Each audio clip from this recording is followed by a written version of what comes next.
when I was doing all those dances. What was the guy's name? Right. Well, Bobby Mitchell, he was kind of a little slippery DJ. Yeah, but he was a promoter. He put on a lot of dances around the Bay Area. Bobby Mitchell did. He did his DJing and connected it to promoting, which was sneaky. I mean, it's good for it. A good way of doing it. Helped him get a leg up. Yes. Absolutely. You just drop the ad. We don't got an advertisement for this 30 seconds. I'm going to touch sell my show a little bit. Yeah, he was pretty good at that. Okay. Remember, this isn't supposed to be me talking. All right. So, Garden of Allah, you ready? Whenever you're ready. Okay. Go ahead. Okay, so the Garden of Valor was something I just fell into. My dad had played with Chuck Wayne, who owned the Garden of Valor, and his brother Blackjack Wayne owned the Dream Bowl in Napa. But the garden was like right there in Niles, and you went down the highway, down this little driveway, and here's this dance hall. It looked like it was already 50 years old then. And there was a bar in the back, and they had a bandstand. And what happened was that this guy, Roy Young, ran away to be a preacher in the Midwest, but he knew me and he said, "Jimmy, you want this gig? Because I'm leaving. And Chuck knows you." And Chuck said, yeah, why don't you let Jimmy come in? So I did. And I became the band leader.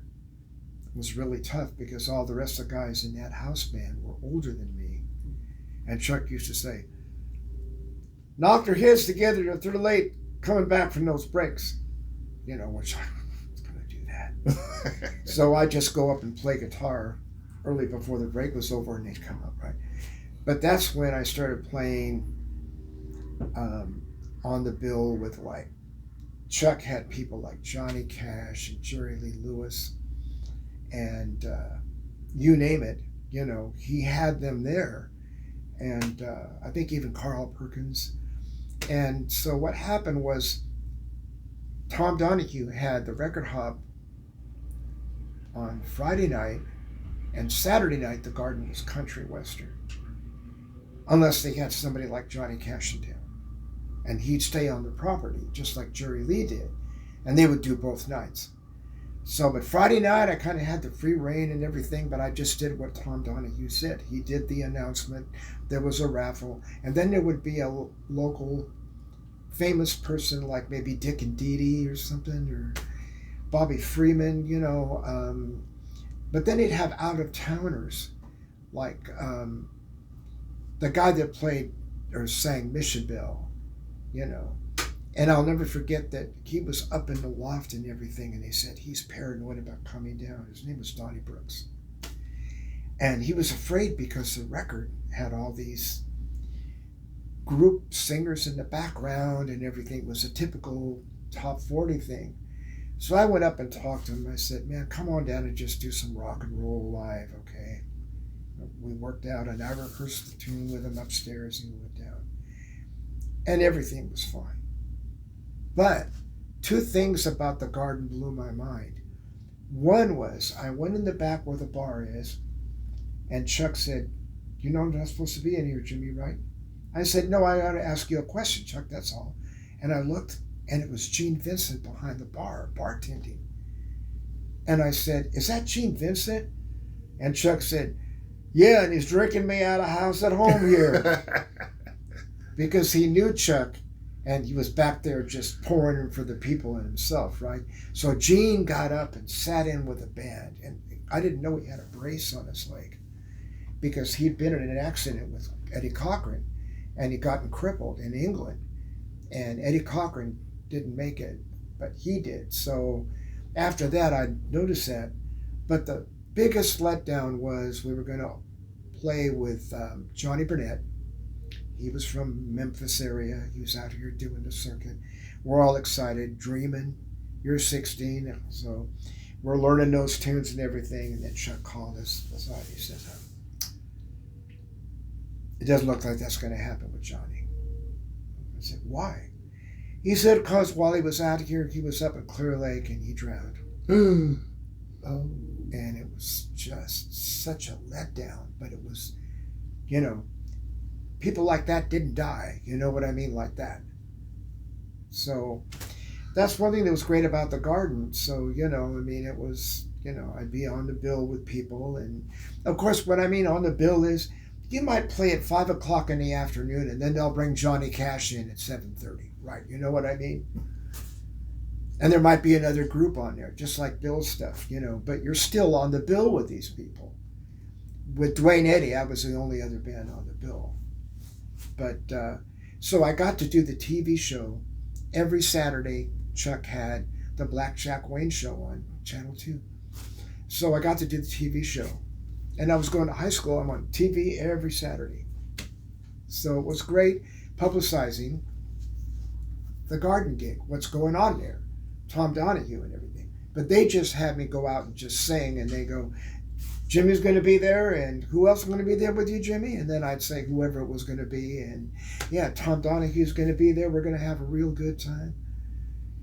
And so that's kind of was it. I got a TV show out of it. I'd never been in TV that much. I think I did one talent show on TV when I was 13 or something like that. It wasn't. But this was every week.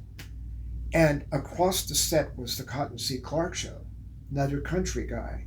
And he'd have people like George Jones and Rose Maddox and all of these early country western people. George wasn't that huge then. But I'd be across the set from them, all these musicians. And I was just really blessed, man, because, my dad's guitar players were showing me things. My dad taught me first. My Uncle Joe, Seif, taught me the theory on the neck, and my Uncle Walt, just anybody that would give me something, I just wanted to learn it. That's why by the time I was 16, I went pro. So I was lucky. But the doo-wop groups, that's what really projected me. And by the way, I want to say this. I had a rough time growing up because my dad was in country music, redneck music.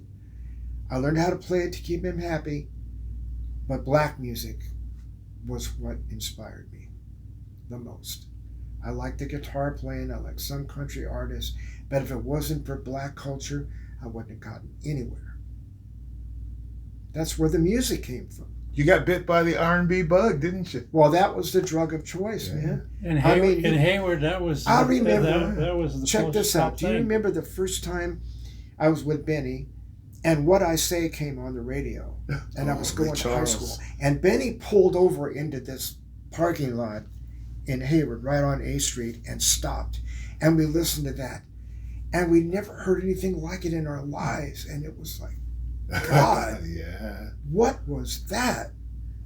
And then I wanted to sound like Ray, so I started doing stuff like that. But my dad would get upset with me, wanted to be black in music and everything. I didn't want to be black. I just wanted to be able to do it like they did because of the fact that they had that fire, man. They had that beat, and stuff. And my dad and some of the people around my folks probably said, "You're going to let Jimmy do that kind of music? How come he ain't doing the..."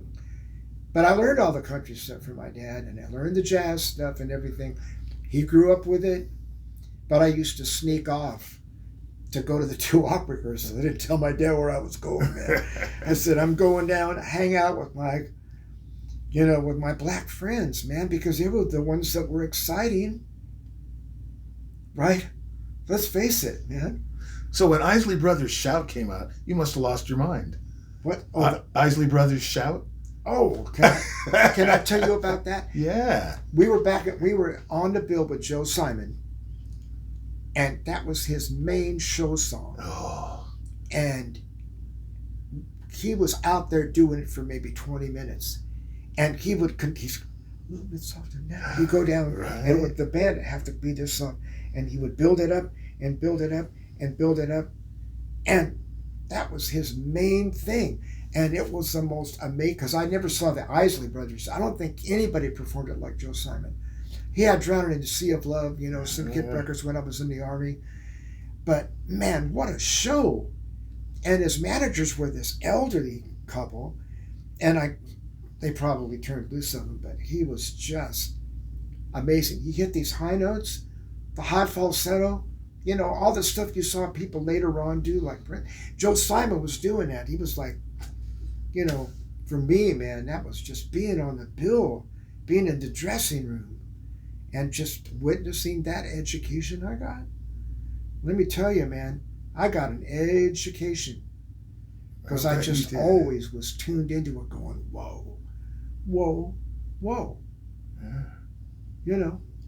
How do you hold that damn thing so long like that? The calves start talking to me. Yeah, right. Jesus Christ. Man, I'm glad you brought that Isley up, man. Oh,